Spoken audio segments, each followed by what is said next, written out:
ಇನ್ನು ಮುಂಬರುವ ಲೋಕಸಮರಕ್ಕೆ ಬಿಜೆಪಿ ಜೆಡಿಎಸ್ನ ಮೈತ್ರಿಯಾಗಿದೆ. ಸಮನ್ವಯತೆ ಹೇಗಿರಬೇಕು ಅನ್ನೋದಕ್ಕೆ ಸಂಬಂಧಪಟ್ಟಂತೆ ಅಮಿತ್ ಶಾ ಅವರು ಪಾಠ ಮಾಡಿದ್ದಾರೆ ಎಲ್ಲರಿಗೂ.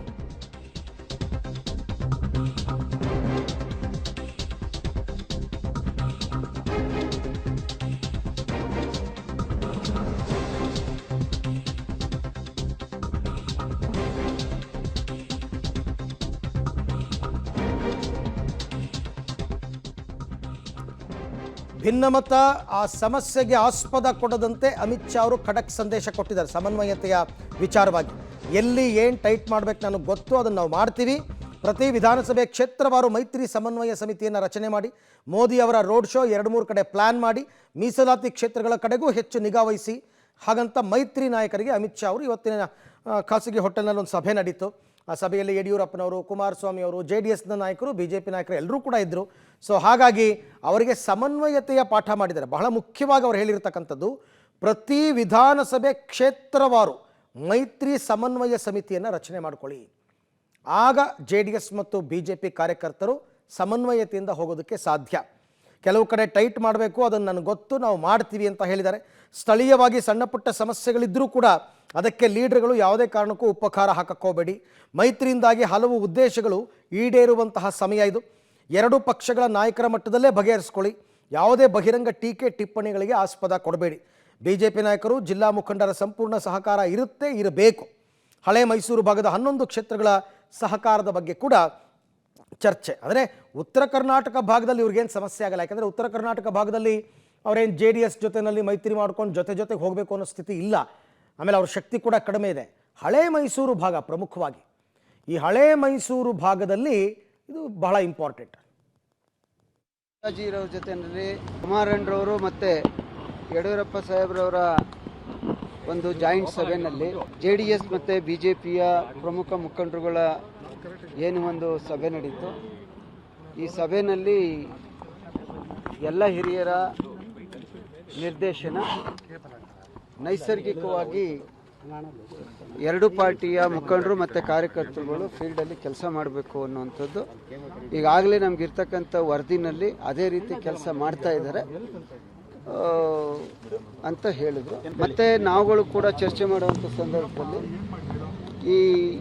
ಇವತ್ತು ಕಾಂಗ್ರೆಸ್ ಸರ್ಕಾರ ಅಧಿಕಾರದಲ್ಲಿರೋದ್ರಿಂದ 2018ರ ಏನು ಚುನಾವಣೆ ಇದೆ ಆ ರೀತಿಯ ಚುನಾವಣೆಗಿನ್ನ ಈ ಸಾರಿ ಪ್ರಬಲವಾಗಿ ಹೋರಾಟವನ್ನು ಮಾಡಬೇಕು ಅನ್ನುವಂಥದ್ದನ್ನ ಈ ಬಗ್ಗೆ ಮತ್ತಷ್ಟು ಮಾಹಿತಿ ನನ್ನ ಕೊಲೀಗ್ ರವೀಶ್ ಅವರಿಂದ ಪಡ್ಕೊಳ್ಳೋಣ. ರವೀಶ್, ಮೈತ್ರಿ ಅಂತ ಮಾಡ್ಕೊಂಡ ಮೇಲೆ ಸಮನ್ವಯತೆ ಅನ್ನೋದು ಪ್ರತಿಯೊಬ್ಬರಲ್ಲೂ ಕೂಡ ಮೂಡಬೇಕು. ಆ ನಿಟ್ಟಿನಲ್ಲಿ ಸಕ್ಸಸ್ ಆಗಿರಲಿಲ್ಲ ಇಲ್ಲಿ ತನಕ. ಕೆಲವು ಕಡೆ ಲೀಡರ್ಗಳೇ ಜೆಲ್ ಆಗಿರಲಿಲ್ಲ. ಇವತ್ತಿನ ಅಮಿತ್ ಶಾ ಅವರ ಸಭೆಯ ಪರಿಣಾಮ ಏನಾಗಬಹುದು ಮೈತ್ರಿ ವಿಚಾರದಲ್ಲಿ ಅಂತ? ಅರವಿಂದ್, ಪ್ರಮುಖವಾಗಿರ್ತಕ್ಕಂಥದ್ದು ಅಮಿತ್ ಶಾ ಅವರು ಈ ರೀತಿಯ ಸ್ಟ್ರಾಟಜಿ ಸಭೆಯನ್ನು ಮಾಡ್ತಾರೆ ಅಂದರೆ ಯಾವುದಾದ್ರೂ ಒಂದು ರಿಪೋರ್ಟನ್ನು ಹಿಡ್ಕೊಂಡು ಬಂದಿರ್ತಾರೆ. ಹಾಗಾಗಿ ಆ ರಿಪೋರ್ಟ್ ಆಧಾರದ ಮೇಲೆ ಕೆಲವು ಕಡೆಗಳಲ್ಲಿ ಏನಿಲ್ಲ ತಂತ್ರಗಾರಿಕೆಗಳನ್ನು ಮಾಡಬೇಕು ಅನ್ನೋದ್ರ ಬಗ್ಗೆ ಕೂಡ ಖಡಕ್ಕಾಗಿ ಸೂಚನೆ ಕೊಟ್ಟಿರ್ತಕ್ಕಂಥದ್ದು. ಯಾಕೆಂದರೆ 2019ರಲ್ಲಿ ಆದಂಥ ತಪ್ಪುಗಳು, ಅಂದರೆ ಕಾಂಗ್ರೆಸ್ ಮತ್ತು JDS ಮೈತ್ರಿಯಲ್ಲಾದಂಥ ತಪ್ಪು ಈ ನಮ್ಮ ಮೈತ್ರಿಯಲ್ಲಿ ಆಗಬಾರ್ದು ಅನ್ನೋ ಉದ್ದೇಶದಿಂದ ಅಮಿತ್ ಶಾ ಅವರು ಒಂದಷ್ಟು ಸಲಹೆಗಳನ್ನು ಮತ್ತು ಖಡಕ್ ಸೂಚನೆಯನ್ನು ಕೂಡ ಕೊಟ್ಟಿದ್ದಾರೆ. ಅಂದರೆ ಕೆಲವು ಕಡೆ ಟೈಟ್ ಮಾಡಬೇಕಾಗತ್ತೆ, ಆ ಟೈಟ್ ಮಾಡುವಂಥ ವಿಚಾರವನ್ನು ನಮಗೆ ಬಿಟ್ಬಿಡಿ, ಉಳಿದಿದ್ದನ್ನು ನೀವು ಮಾಡಿ ಅಂತಲೂ ಕೂಡ ಕೆಲ ಸಂದೇಶವನ್ನು ಕೊಟ್ಟಿದ್ದಾರೆ. ಆ ಸಂದೇಶವನ್ನು ಎಷ್ಟರ ಮಟ್ಟಿಗೆ ಚಾಚು ತಪ್ಪದೆ ಪಾಲಿಸ್ತಾರೆ ಅನ್ನೋ ಕೂಡ ಕಾದು ನೋಡಬೇಕಾಗತ್ತೆ. ಯಾಕೆಂದರೆ ಮೈತ್ರಿ ಧರ್ಮ ಪಾಲನೆ ವಿಚಾರದಲ್ಲಿ 11 ಕ್ಷೇತ್ರಗಳಲ್ಲಿ ಸುಮಾರು 89-90 ವಿಧಾನಸಭಾ ಕ್ಷೇತ್ರಗಳು ಬರುತ್ತವೆ.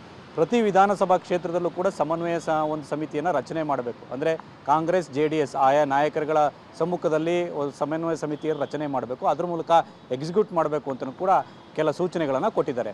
ಅದರಂತೆ ಆ ಒಂದು ಮೀಸಲಾತಿ ಕ್ಷೇತ್ರಗಳ ಬಗ್ಗೆ ನೀವು ಕಾನ್ಸಂಟ್ರೇಟ್ ಮಾಡಬೇಕು ಆ ಒಂದು ಓಲ್ಡ್ ಮೈಸೂರು ಭಾಗದಲ್ಲಿ ಅಂತ. 11 ಕ್ಷೇತ್ರಗಳಲ್ಲಿ ಆ ಒಂದು ಮೀಸಲಾತಿ ಇರ್ತಕ್ಕಂಥ, ಅಂದರೆ ಕೋಲಾರ ಆಗಿರ್ಬೋದು, ಜೊತೆಗೆ ಚಾಮರಾಜನಗರ ಆಗಿರ್ಬೋದು, ಈ ಕ್ಷೇತ್ರಗಳ ಬಗ್ಗೆಯೂ ಕೂಡ ನೀವು ಕಾನ್ಸಂಟ್ರೇಟ್ ಮಾಡಿ ಅಂತ ಸಲಹೆ ಸೂಚನೆಯನ್ನು ಕೊಟ್ಟಿದ್ದಾರೆ. ಅದ್ರ ಜೊತೆಗೆ ಸ್ಥಳೀಯ ಮಟ್ಟದಲ್ಲಿ ಆಗುವಂಥ ಕೆಲ ಗಲಾಟೆಗಳಾಗಿರ್ಬೋದು, ಭಿನ್ನಾಭಿಪ್ರಾಯಗಳಾಗಿರ್ಬೋದು, ಇದನ್ನು ದೊಡ್ಡದು ಮಾಡ್ಕೊಳ್ಳೋಕೆ ಹೋಗಬೇಡಿ.